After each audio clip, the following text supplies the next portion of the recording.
Hello students. In today's class we are going to discuss Act 4 Part 2 of Long Day's Journey into Night.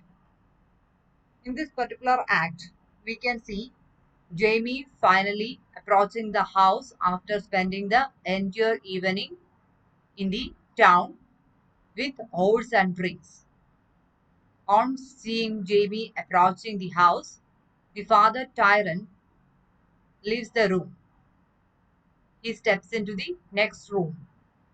Jamie enters. He is completely drunk and his speech is slurred. Jamie drinks more from the house, but he is not letting his younger brother Edmund to drink because of health reasons. Jamie complains about their father tyrant. Then he learns about the agreement that Edmund had with their father. That is, Tyrant agreed to admit Edmund to a good sanatorium. When Jamie learns about that man from Edmund, he is somewhat relieved. Jamie says that he spent the entire evening at the ore house where he paid for a fat ore whom no one else was willing to take. We can see that Jamie has a good heart, a big heart. Though he is a drunkard, he cares a lot for his brother and his mother. But at the same time, he is such a soft-hearted person that he cannot take any responsibilities upon himself. Jamie thinks that he is the only good person in the whole world, that he is ready to sacrifice anything for the people whom he cares. Edmund attacks Jamie with a punch when Jamie begins praising himself and berating others. Jamie has this habit of finding fault with all others except him. Jamie and Edmund both begin to cry as they think about their mother. She is completely addicted to morphine now. Jamie is also worried about his brother who may die from consumption. Consumption is tuberculosis.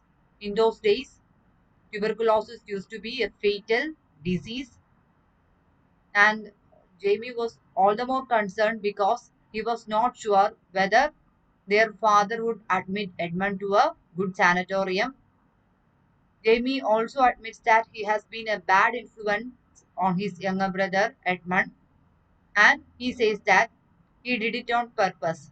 He set a bad example for his brother deliberately because he has always been jealous of Edmund and he wanted Edmund to fail like him. As Jamie was a failure, he wanted his brother Edmund also to fail. He then warns Edmund, saying, I will do my damnedest to make you fail. But then he admits, you are all I have got left. Jamie then passes out.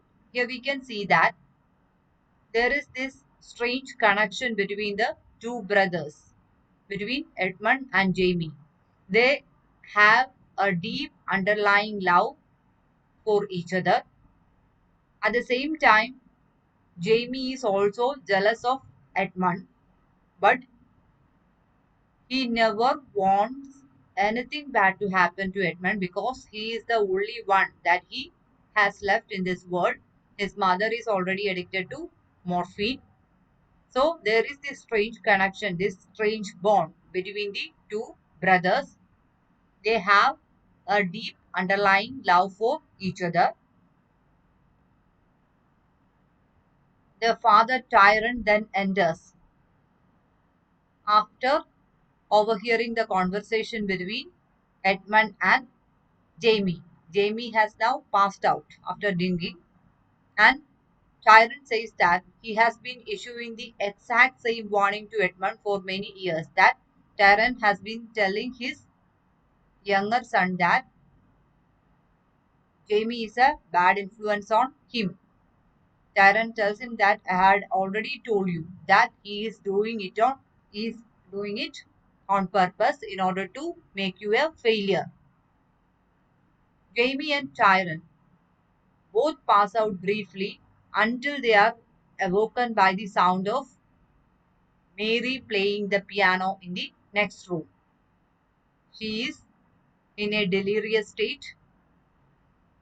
She is under the influence of morphine and she is playing piano in the next room. Now she enters the living room.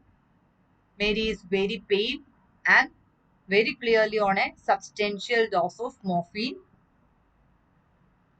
She has been hallucinating, thinking about her past days.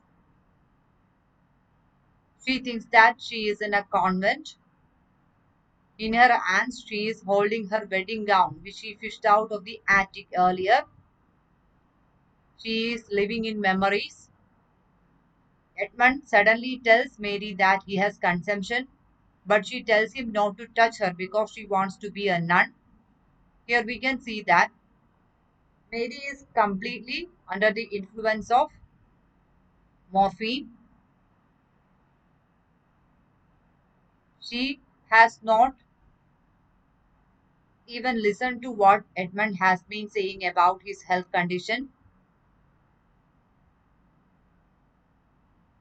The three men then pour more alcohol, but before they can drink, Mary starts to speak again. She tells them of her talk with Mother Elizabeth, who told her that she should experience life out of the convent before choosing to become a nun.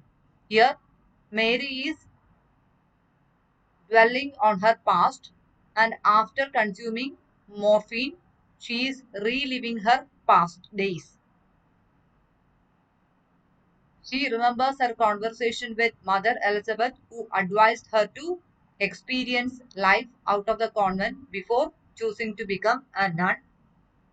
Mary says that she followed that advice, went home to her parents, met and fell in love with James Tyrone, and was so happy for a time. The boys sit motionless, and Tyrone stirs in his chair as the play ends.